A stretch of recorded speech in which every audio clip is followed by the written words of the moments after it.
بچیوں سے خاص طور پہ کہتا ہوں کہ چپ رہنا سیکھ کے جاؤ. میں درد سے کہہ رہا ہوں، میرے ملک میں سسرال ظالم ہے، سخت ہے، بد اخلاق ہے.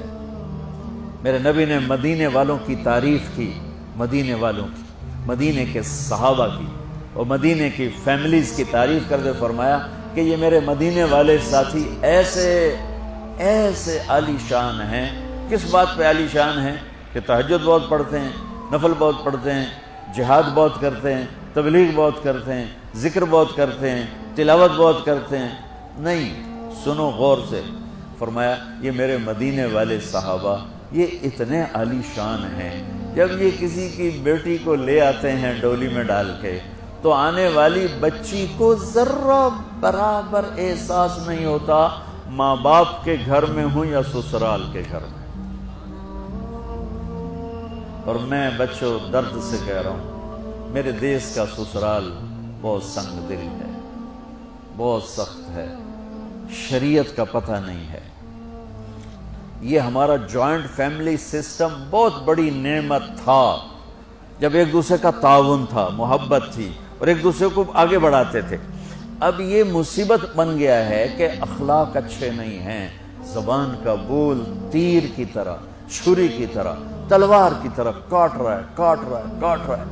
اس لیے شریعت نے یہ اجازت دی ہے کہ شادی کے بعد اگر مجھے گنجائش ہے تو میں اپنی بیوی کو الگ رکھوں، تاکہ ہم 2 کا کلیش اور 10 کا کلیش، بڑا فرق.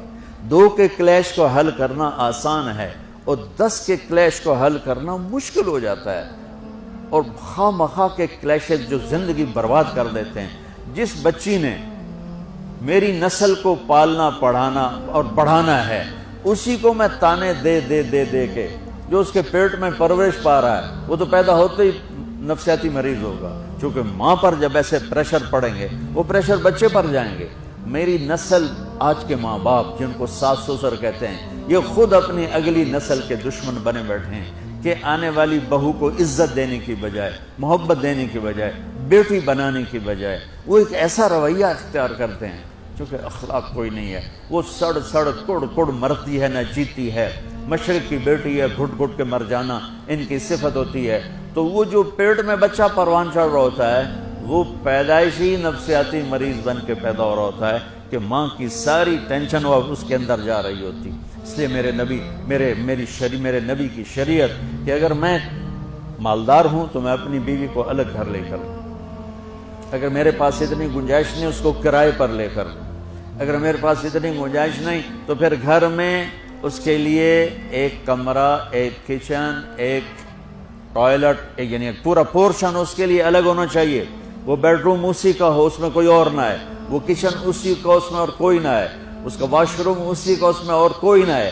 اگر اتنی بھی ہمت نہیں ہے تو پھر تسبیح پڑھو تے روزے رکھو، شادی نہ کرو. کسی دی بیٹی نو برباد نہ کرو، کسی دی بیٹی نو برباد نہ کرو بھائی وہ پائی دھکے کھاوے. اگر تم اتنا نہیں کر سکتے ہو تو پھر مسیح تے چاہ جاؤ، اعتکاف وچ بیٹھ جاؤ.